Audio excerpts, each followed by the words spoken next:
Hello students, ये आप लोगों के क्लास 10 का और विज्ञान का ऑब्जेक्टिव का वीडियो है, जिसमें आप देखिए रासायनिक अभिक्रिया एवं समीकरण इस चैप्टर का। ये केमिस्ट्री का पहला चैप्टर है जिसका नाम है रासायनिक अभिक्रिया एवं समीकरण। इसमें लगभग 65 से ज़्यादा, मतलब प्लस 65 का मतलब हो गया 65 से ज़्यादा ऑब्जेक्टिव है, जिसमें एक्सप्लेन करके बताया जाएगा। तो चलिए वीडियो को शुरू करते हैं। पहला देखिए क्वेश्चन क्या है। कह रहा है Fe2O3 + 2Al, यानी क्या है, फेरस ऑक्साइड और एल्यूमिनियम अभिक्रिया करके एल्यूमिनियम ऑक्साइड और आयरन जो बनाते हैं, तो यह किस प्रकार की अभिक्रिया है? तो यह अभिक्रिया है विस्थापन। कैसे देखिए, लोहा से अभिक्रिया करके लोहा को हटा दिया, मतलब इससे अभिक्रिया करके आयरन को विस्थापित कर दिया, उसके जगह से हटाकर उसका जगह ले लिया, एल्यूमिनियम ऑक्साइड बनाया और आयरन को अलग कर दिया। तो इस तरह की अभिक्रिया क्या कहलाती है? विस्थापन अभिक्रिया। लोह चूर्ण पर तनु हाइड्रोक्लोरिक अम्ल डालने पर क्या होता है? तो याद रखना है कि लोह चूर्ण पर तनु हाइड्रोक्लोरिक अम्ल अगर हम डालेंगे तो हाइड्रोजन गैस और आयरन क्लोराइड बनता है, याद रखना है। नीचे दी गई अभिक्रिया के संबंध में कौन सा कथन असत्य है? कौन सा कहना कर रहा है, इसमें से गलत कौन सा है? तो इसका आंसर है ए नंबर। क्यों है देखिए, सत्य देखिए, पहले इसमें उपचयन और अपचयन का बात है। उपचयन और अपचयन। उपचयन क्या हो गया? ऑक्सीजन की वृद्धि, और अपचयन हो गया ऑक्सीजन की कमी। अपचयन हो गया ऑक्सीजन की कमी। तो यहाँ देखिए, यहाँ पे क्या है, लेड ऑक्साइड है, लेड ऑक्साइड से ऑक्सीजन हट रहा है, तो इसका याद रखना है कि इसका अपचयन हो रहा है, इसका अपचयन हो रहा है। कार्बन का हो रहा है उपचयन। अब इसी आधार पे आपको सही गलत देखना है। देखिए, सीसा अपचयित हो रहा है, सीसा, केवल सीसा अपचयित हो रहा है, यहाँ पर नहीं, सीसा अपचयित नहीं हो रहा है यहाँ पर, कि सीसा, यहाँ लेड ऑक्साइड अपचयित हो रहा है, तो ये वाला सही है। उसके बाद कार्बन का उपचयन हो रहा है, ये वाला भी सही है, तो गलत हो गया ई दोनों।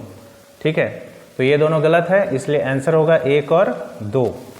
1 और 2 क्या है? गलत है, यहाँ याद रखना है, तो आंसर होगा ए नंबर। अगला क्वेश्चन है, रासायनिक अभिक्रिया में भाग लेने वाले पदार्थ को क्या कहते हैं? रासायनिक अभिक्रिया में जो भाग लेने वाले पदार्थ होते हैं वो अभिकारक हैं। जैसे कि कार्बन और ऑक्सीजन अभिक्रिया करके CO2 बनाता है, तो ये दोनों हो गया अभिकारक। याद रखना है कि इसको अभिकारक या अभिकर्मक भी कहते हैं, इसको अभिकारक भी बोलते हैं, अभिकर्मक भी। और ये जो देख रहे हैं ये कहलाएगा उत्पाद।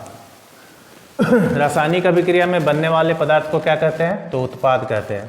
किसी रासायनिक अभिक्रिया में उत्पाद का कुल द्रव्यमान अभिकारक के द्रव्यमान के बराबर होता है। यह द्रव्यमान संरक्षण नियम के आधार पर है।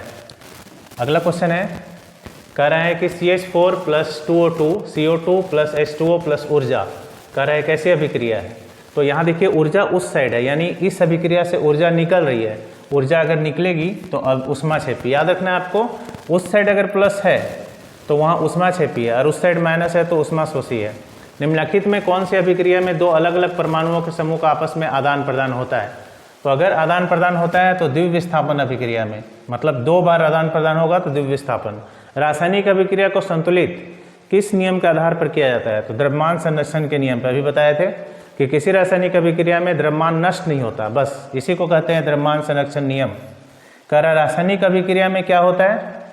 तो अवस्था में परिवर्तन हो सकता है, रंग में परिवर्तन हो सकता है, गैस का उत्सर्जन होता है, यानी ये सभी हो सकते हैं।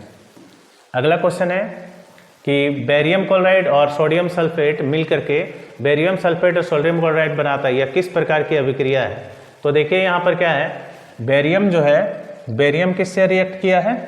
सल्फेट से, और क्लोरीन रिएक्ट किया है सोडियम से, तब जाकर वो बना।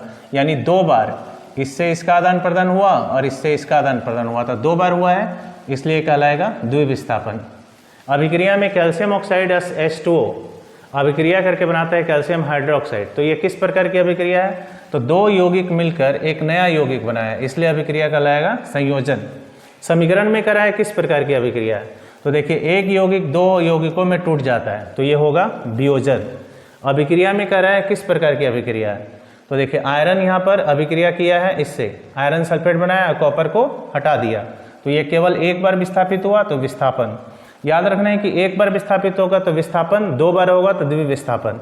अब ये दोनों मिलकर के किस प्रकार की अभिक्रिया बनाया है? तो संयोजन। दिए गए समीकरण में कौन सी रासायनिक अभिक्रिया हो रही है, तो फिर वही एक यौगिक टूट गया दो या दो से अधिक यौगिकों में, तो वियोजन। श्वसन कैसी रासायनिक अभिक्रिया है, तो श्वसन के बारे में हम लोग पढ़े हैं कि ऊष्मा निकलती है, इसलिए ऊष्माक्षेपी। शाक सब्जियों का विघटित होकर कंपोस्ट बनना किस प्रकार की अभिक्रिया है, तो ये भी ऊष्माक्षेपी है। शरीर में भोजन का पचना किस प्रकार की अभिक्रिया है, तो यह भी वियोजन अभिक्रिया है, क्योंकि शरीर में भोजन जब पचता है तो ग्लूकोज के अणु टूट करके ऊर्जा मुक्त करते हैं, तो टूटने की क्रिया है। मैग्नीशियम फीता का हवा में जलना ऊष्माक्षेपी अभिक्रिया है, क्योंकि ऊष्मा का उत्सर्जन होगा। अगला क्वेश्चन है कली चूना यानी कैल्शियम ऑक्साइड पर जब जल डालाता है तो किस प्रकार की, हम लोग जानते हैं कि चूना पर पानी डालने पर उसमें से ऊष्मा निकलती है, इसलिए ऊष्माक्षेपी अभिक्रिया है। दिए गए प्रक्रम में कौन ऊष्माक्षेपी है, तो श्वसन।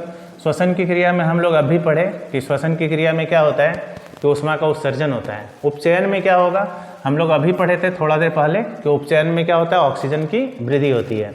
अपचयन में ऑक्सीजन की कमी होती है लेकिन हाइड्रोजन की वृद्धि होती है, तो ऑक्सीजन की यहाँ कमी होगी। अगला क्वेश्चन है उपचयन अपचयन अभिक्रिया का दूसरा नाम क्या है। उपचयन अपचयन दोनों मिला करके होगा तो वो रेडॉक्स कहलाता है, ठीक है।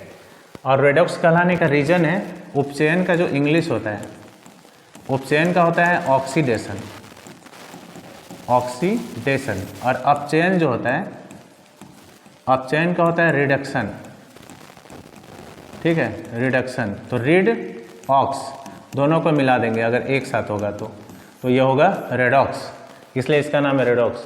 उपचयन को रोकने वाले पदार्थ को क्या कहते हैं, तो उपचयन को रोकने वाला प्रतिऑक्सीकारक होगा, मतलब उपचयन की क्रिया को रोक देगा, ऑक्सीजन देने की क्षमता को कम कर देगा। पदार्थ एक्स विलयन के उपयोग में सफेदी कराने का होता है, तो एक्स का नाम क्या होगा, तो कैल्शियम ऑक्साइड। सोडियम सल्फेट और बेरियम क्लोराइड को मिलाने पर किस रंग का अवक्षेप प्राप्त होता है, तो सफ़ेद। ये याद रखना है, इंपॉर्टेंट क्वेश्चन है।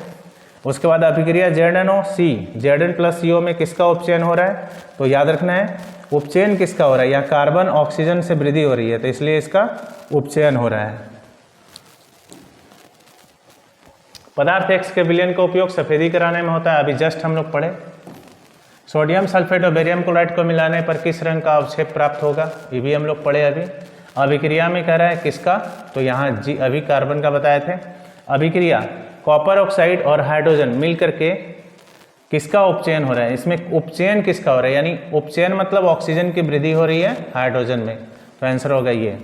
दिए गए समीकरण में किस पदार्थ का उपचयन है, किसका अपचयन हो रहा है, तो किस पदार्थ का, यहाँ उपचयन बता रहा है, उपचयन किसका हो रहा है, तो कार्बन का उपचयन और लेड ऑक्साइड का अपचयन, यानी C और PbO, तो आंसर होगा इसका B, C और PbO सही जवाब है। उसके बाद देखिए इनमें कौन सी अभिक्रिया नहीं होगी, होगी ही नहीं, यानी D नंबर, जिंक सल्फेट और कॉपर, ये नहीं होगा। दिए गए रासायनिक समीकरण में कौन सी अभिक्रिया हो रही है, तो कौन सी अभिक्रिया हो रही है, एक बार देखिए कॉपर यहाँ विस्थापित हो गया, हट गया, इसलिए विस्थापन होगा। निम्नलिखित में कौन प्रकाशिक वियोजन है, प्रकाशिक वियोजन का क्या मतलब होता है कि अगर सूर्य का प्रकाश उस पर आपतित हो रहा है और सूर्य के प्रकाश से वो टूट रहा है तो वो कहलाएगा वियोजन। प्रकाशिक का मतलब क्या होता है कि उष्मा मिलेगा उसके बाद वो टूटेगा, तो उष्मा मिलने से टूटने वाली अभिक्रिया है कैल्शियम कार्बोनेट।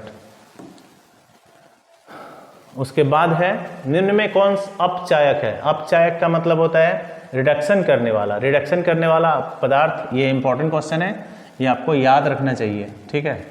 निम्न में कौन सा अपचायक है, ये भी इंपॉर्टेंट है, बहुत इंपॉर्टेंट है ये सब। निम्न में कौन सा अपचायक उपचायक दोनों है, ये बहुत इंपॉर्टेंट है, ठीक है, बहुत ज़्यादा। VBI इठो याद रखना है आपको, बहुत इंपॉर्टेंट है। दीवारों पर सफ़ेदी करने के लिए किसका उपयोग होता है, तो कैल्शियम हाइड्रोक्साइड का। चूने से सफ़ेदी करते समय चूना में पानी डालने पर उष्मा निकलती है, इसमें से कौन सी अभिक्रिया है, तो हम लोग पहले भी पढ़ चुके हैं, ऊष्माक्षेपी।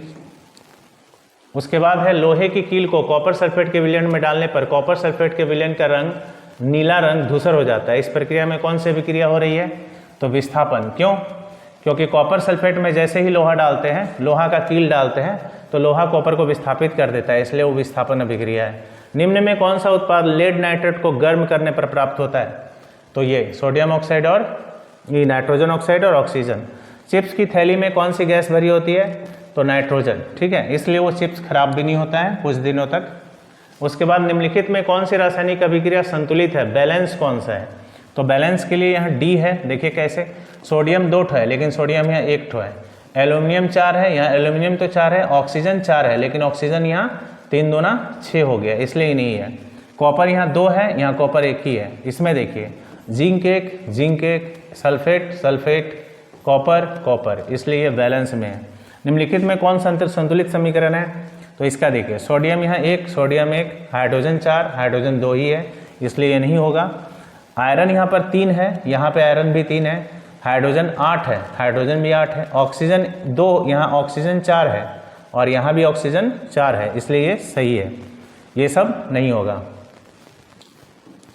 अगला क्वेश्चन है, निम्नलिखित में कौन सी रासायनिक अभिक्रिया संतुलित है? संतुलित है तो उसी तरह बैलेंस देख लेना, ये आंसर ये दिया हुआ, देख लेते हैं बैलेंस है कि नहीं।